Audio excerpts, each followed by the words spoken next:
Mula noon hanggang ngayon, yun pa rin po ang ating mensahe o ating ibabahagi, mga kaalaman sa tamang paghawak ng inyong buhay pinansyal.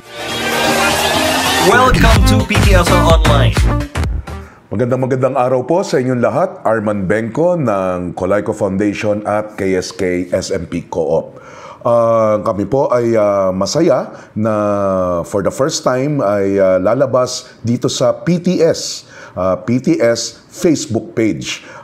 Naalala ko pa noon na may ngiti, obviously, sa aking mga mukha nung kami ay unang na imbitahan magsalita sa PTS, sa Metro Radio Plus dyan sa Hong Kong. So, eto, fast forward, 15 years after, nakakatuwa, sabay sa teknolohiya, through Facebook na ang PTS, Pinoy Tayo Sanman.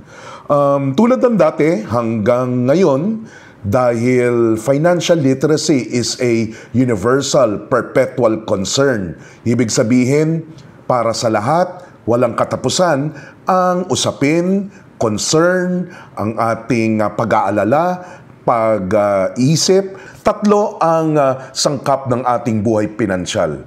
Nandyan ang pera, kita, at yaman. Magkakaiba po yung tatlo na yan. Yung iba, akala nila pag maraming pera, okay na.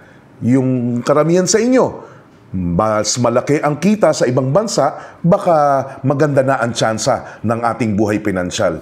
Magkakaiba po yung tatlo na yon: pera, kita, at yaman. Yung pera, natutunan natin yan sa eskwelahan. Nung tayo nag-aaral pa, money is just a tool, a medium for exchange, pampalit. Kaya may halaga ang pera dahil pinagpapalit sa produkto o serbisyo na kailangan o gusto natin. May halaga lang ang pera dahil tinatanggap pang palit. So, kung kayo nasa Hong Kong, nasa malayong lugar dyan sa New Territories, at hawak nyo ay Philippine peso at walang money exchange, baliwala po ang perang piso dyan sa malayong lugar, sa New Territories, sa Hong Kong, na walang palitan o money exchange. Hindi ka makakakuha ng produkto o serbisyo.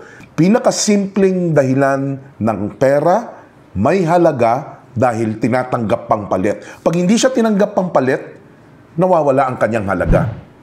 Kita, kaya kayo nagsakripisyo, mawalay sa pamilya, sa ibang lugar, ibang kultura, ibang tao, ibang pamilya ang sinisilbihan o iba ang nakakasalamuha dahil gusto natin na mas malaking kita.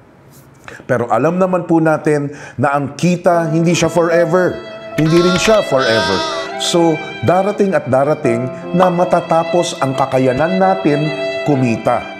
Meron dalawang klaseng kita, active at passive income. Ang pinag-uusapan natin, yung active income, hindi kayo forever magtatrabaho sa ibang bansa or miski na dito kayo sa Pilipinas, hindi forever magtatrabaho. Matatapos ang inyong kakayanan kumita actively.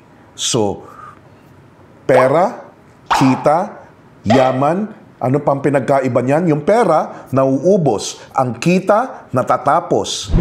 Ang yaman, yan ang pinupundar, pinapalago, pinoprotektahan, at tunay nating mababahagi. Siguro hindi na kailangan itanong sa atin isa-isa kung gusto nating yumaman. Lahat tayo gusto nating yumaman. Sabi nung iba, yung sapat na yaman lang, pero plain and simple gusto nating guminawa ang buhay, yumaman. Ano ang pagiging mayaman?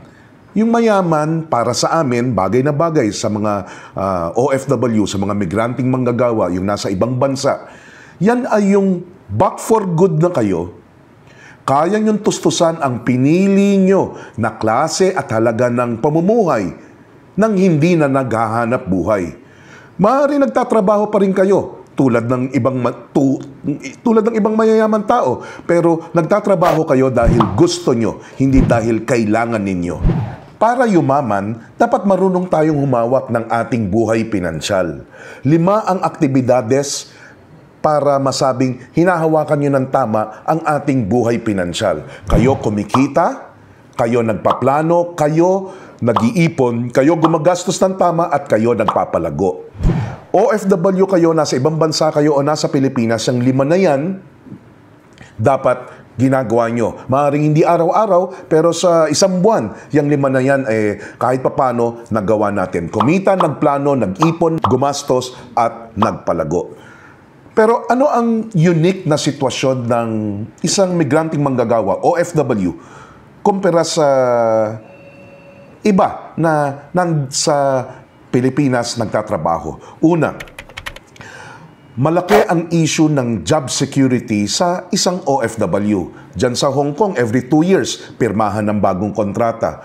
Sa Middle East, sa Saudi Arabia, nauso ang Saudization law. Yung nawawalan ng trabaho yung Pilipino kasi ayon sa batas sa Saudi Arabia, kailangan ay merong 10 or a certain percentage ng workforce ay mga Arabo sa isang kumpanya. So, nawawalan ng espasyo, nawawalan ng opportunity yung dating binibigay sa Pilipino dahil dun sa Saudization law. Sa Singapore, ang mga Singaporean, sabi nila, nagtatampo pag ang amo nila, mas mataas sa kanila ay Pilipino or ibang lahi. Kaya pag minsan, sa stifle or napipigilan yung pagdami or ng empleyo na OFW or oportunidad para sa mga OFW. So job security is a major issue. Yan ang source ng unang income, yung active income.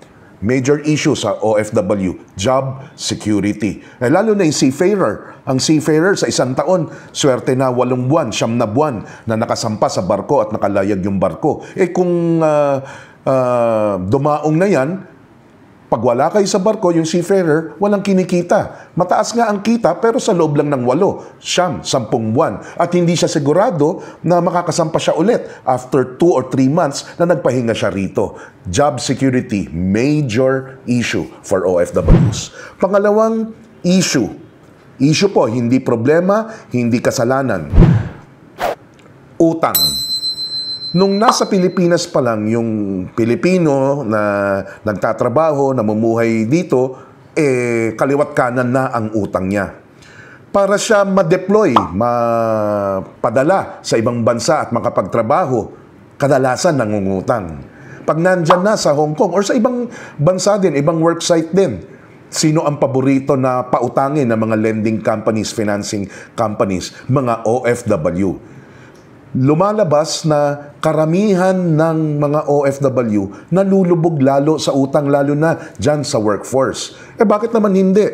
Tulad sa Dubai, ang baba-baba ng interest, ang laking halaga pwede mong hiramin sa napakababang interest. Mahigit doble ang baba kumpara kung dito ka sa Pilipinas, mga bangko sa Pilipinas, mangungutang kung papautangin ka ng mga bangko dito sa Pilipinas. So, utang, dilinawin ko po, hindi po siya kalaban, hindi po siya masama. Kung saan ginamit yung inutang na pera, yun ang magdidikta kung tama, mali, masama o mabuti yung pagkakaroon ng utang. So, utang kailangan po maging wais tayo. Bakit? Kailan gagamitin ang utang? Hindi po masama ang utang.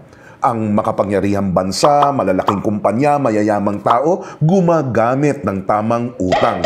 Dapat kayo rin. Pangatlong major, ito para sa akin mabigat na issue para sa OFW, cash flow.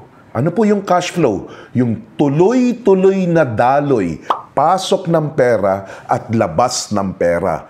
Cash flow. Ang pera parang tubig. Dapat tuloy-tuloy ang daloy.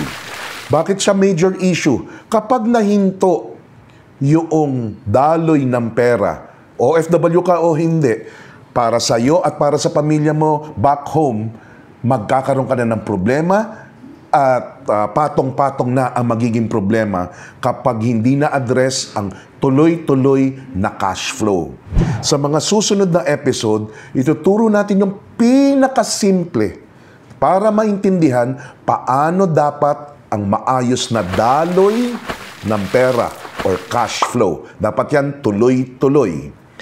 Panghuling issue sa OFW, dahil nagsakripisyo na nga siya, sana medyo maganda ang kanyang kinikita, nakakapag-ipon siya at ang pamilya niya sa Pilipinas. Kung saan niya ilalagay ang naipon niya, yan ang panghuling issue na hinaharap ng OFW. Saan siya kukuha ng impormasyon, lalo na kapag nasa ibang bansa siya?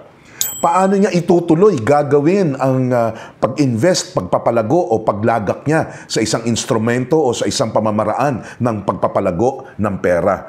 At pangatlo, yung mga produkto o serbisyo ng pagpapalago ng pera, available ba sa akin? Ako nasa ibang bansa ngayon. Yan ang major issue ng isang OFW as far as investment is concerned kapag siya ay kasalukuyan pang OFW. Sa mga darating na episode natin dito sa PTS, Pinoy Tayo San Man, didiscuss natin, uunahin ko ang cash flow at sunod yung mga paano pag ang OFW nasa ibang bansa, saan siya kukuha ng impormasyon, paano niya magagawa at ano yung mga produkto o serbisyo na pwede niyang makuha. So abangan niyo po yan sa susunod na linggo sa PTS Facebook page. Linggo-linggo pipilitan natin makapagbahagi ng kaalaman. So salamat Kuya Michael Vincent Benares, June Tita Kerry Paragas sa pagtanggap at pagbigay nyo ng oportunidad makapagbahagi tayo sa mga Pinoy saan man sa mundo. Maraming salamat. Gawin natin to sa Tito.